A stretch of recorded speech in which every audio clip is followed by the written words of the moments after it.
दोस्तों नमस्कार। 16 जनवरी से आरंभ हुए एक बहुत बड़े वैक्सीनेशन ड्राइव को आज 67 दिन हो चुके हैं। इतने दिनों में करीब 5 करोड़ से भी अधिक वैक्सीन की संख्या पहुंच गई है। यह अपने आप में बहुत अच्छी बात है और जिस वैक्सीनेशन हेजिटेंसी का डर था, ऐसा लगता है कि अब वो धीरे धीरे खत्म होती जा रही है। हमने देखा कि कोरोना और वैक्सीन को लेकर समय समय पर कई अपडेट्स आते रहते हैं। ये अपडेट्स ही हमारे लिए बहुत ज़रूरी हैं, क्योंकि जैसा कि हम जानते हैं कि कोरोना का कोई इलाज अभी तक उपलब्ध नहीं है। इसलिए जो जानकारी है यही सबसे बड़ा हथियार है। अगर जानकारी सही है और सटीक है तो यही सही और सटीक जानकारी कोरोना से लड़ने के लिए हमें कामयाब बना सकती है। भारत में अभी तक 2 वैक्सीन जनता को लगाई जा रही हैं और करीब 10 वैक्सीन्स का परीक्षण चल रहा है। समय समय पर उनके भी लॉन्च होने की पूरी उम्मीद है। ये जो 2 वैक्सीन हैं, इनका नाम तो हम सभी जानते हैं, फिर से बता दूं, कोविशील्ड और कोवैक्सीन। अभी तक जो हमारी जानकारी थी कि इन दोनों वैक्सीन्स के लिए पहली डोज और दूसरी डोज के बीच में 28 दिन का अंतर ज़रूरी था, लेकिन अब एक वैक्सीन के लिए ये अंतर बदल गया है। कौन सी है वो वैक्सीन और उसमें वो अंतर कितना बदल गया है, आइए इसको जानते हैं। सरकार ने अभी नए निर्देश जारी किए हैं, जिसके अनुसार कोविशील्ड की दूसरी डोज अब बजाय 28 दिन के 42 से 56 दिन यानी कि 6 से 8 हफ्तों के बीच में ली जानी चाहिए। पहले ये 28 दिन के अंतर पे ली जाती थी, अब ये 42 से 56 दिन के बीच में किसी भी समय ली जा सकती है। एक छोटे से उदाहरण से समझाना चाहूँगा कि जैसे मैंने अपनी पहली डोज 1 मार्च को ली, तो पुराने हिसाब से हमें 28 मार्च को दूसरी डोज लेनी चाहिए थी, लेकिन अब जो नई गाइडलाइंस आई हैं उसके हिसाब से हमें 42वें दिन यानी कि 12 अप्रैल या 56वें दिन यानी कि 26 अप्रैल, तो 12 अप्रैल से 26 अप्रैल के बीच में किसी भी दिन दूसरी डोज लेनी चाहिए। अब जिन्होंने पहली डोज ले ली है उनको ये ध्यान रखना है कि दूसरी डोज 42 से लेके 56 दिन के बीच में यानी कि 6 हफ्तों से लेके 8 हफ्तों के बीच में लेनी चाहिए। अगर आपने अपना शेड्यूलिंग 28 दिन के हिसाब से करवा रखा है तो आप इसको चेंज करके 42 से 56 दिनों के बीच का करवा सकते हैं। और बहुत ध्यान रखने की बात है कि ये निर्देश कोविशील्ड वैक्सीन के लिए आए हैं। जहाँ तक कोवैक्सीन की बात है उसमें अभी भी दूसरी डोज 28 दिन पर ही लेनी है, उसमें 42 और 56 दिन का फार्मूला लागू नहीं होता है। तो कोविशील्ड में सेकेंड डोज का ड्यूरेशन चेंज हो चुका है, जबकि कोवैक्सीन में 28 दिन का जो ड्यूरेशन है फर्स्ट और सेकेंड डोज का वो बरकरार है। आखिर ये 28 दिन से 42 से 56 दिन का जो ये फार्मूला चेंज हुआ, ऐसा क्यों किया गया? वैक्सीन के बारे में एक बहुत ज़रूरी बात होती है उसकी एफिकेसी। एफिकेसी को अगर आपको विस्तार से जानना है तो मेरा एपिसोड नंबर 9 देखिए, उसमें मैंने डिटेल में एफिकेसी के बारे में बताया है। आपको सब छोटी से छोटी बात समझ में आएगी। एस्ट्राजेनेका कंपनी ने जो ट्रायल्स उसके लगातार चले जा रहे हैं तो उसमें ये मालूम किया कि अगर हम 2 डोज के बीच में अंतर बढ़ाते हैं तो वैक्सीन की एफिकेसी बढ़ जाती है।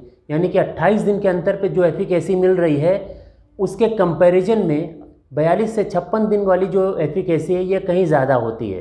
तो उसने ये डेटा जब भारत सरकार को दिया और हमारे साइंटिस्टों ने इन डेटा का एनालिसिस किया, उसके बाद ये निर्णय लिया कि अब हमें 28 दिन की बजाय 42 से 56 दिन यानी कि 6 से 8 हफ्तों के रिजीम को अपनाना चाहिए। और इसके बाद सरकार ने इस तरह की गाइडलाइन जारी कर दी।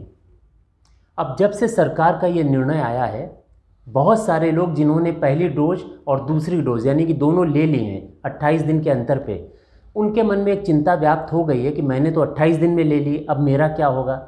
तो चिंता करने की कोई बात नहीं है। 28 दिन में भी एंटीबॉडीज़ बन रही हैं, 42 से 56 दिन की रिजीम में भी एंटीबॉडी बनेगी। एफिकेसी में थोड़ा बहुत फ़र्क पड़ेगा, लेकिन इसके बारे में विस्तृत गाइडलाइन अभी आगे फर्दर स्टडीज़ चल रही हैं, वो हमें मालूम पड़ेंगी कि ये भाई देखिए, कोई भी वैक्सीन 100% एफिकेशियस नहीं है। हर एक की एफिकेसी यानी कि कुछ परसेंटेज ऐसा ज़रूर रहता है जिसमें एंटीबॉडी सफिशिएंट नहीं बनती हैं या बिल्कुल नहीं बनती हैं।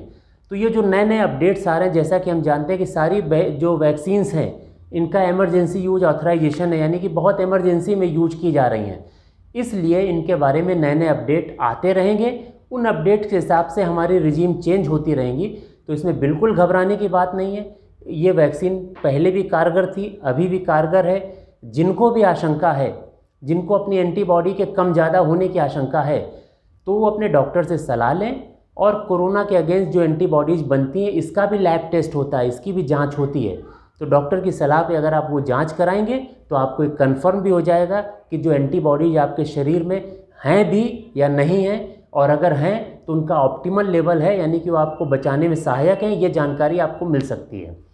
इसके साथ साथ एक अच्छी खबर और आई है कि सेकेंड फेज में सरकार ने 2 ब्रैकेट बनाए थे।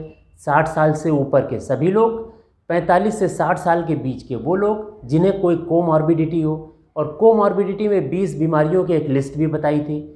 अब ये ब्रैकेट है जो 45 से 60 साल वाला, इसमें बीमारी का कॉन्सेप्ट हटा दिया गया, यानी कि नए निर्देश के हिसाब से 45 साल के ऊपर के सभी लोग, वो बीमार हों या ना हो, सब ये वैक्सीन के लिए अब एलिजिबल हैं। और 1 अप्रैल से 45 साल के ऊपर वाला कोई भी व्यक्ति कहीं भी वैक्सीन ले सकता है।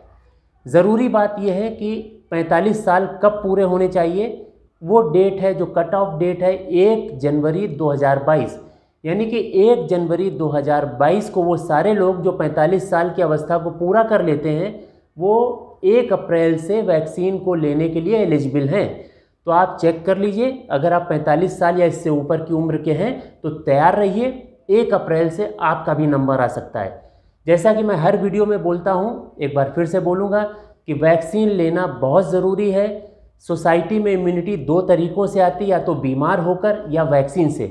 जो वैक्सीन से इम्यूनिटी आती है ये सेफ़ है, इसमें कोई ख़तरा नहीं है, और ये इम्यूनिटी लॉन्ग लास्टिंग है, लंबे समय तक चलेगी। इसलिए बीमार होने का इंतज़ार मत करिए, जब आपका नंबर आए वैक्सीन लीजिए। वैक्सीन से ही हम अपने आप को बचा सकते हैं, अपने परिवार को बचा सकते हैं, और इस पूरे समाज को सुरक्षित रख सकते हैं।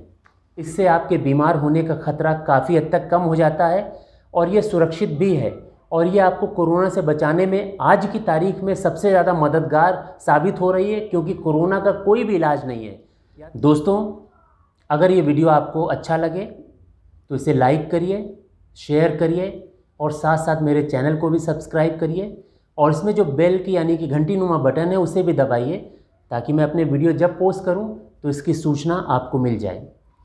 एपिसोड नंबर 13, जिसमें थोड़ा सा कॉमिक पुट था, जिसमें वैक्सीन के बारे में तमाम सारी बातें बताई गई थी, मेरे पास बहुत ढेर सारे मैसेज आए, फ़ोन कॉल्स आई।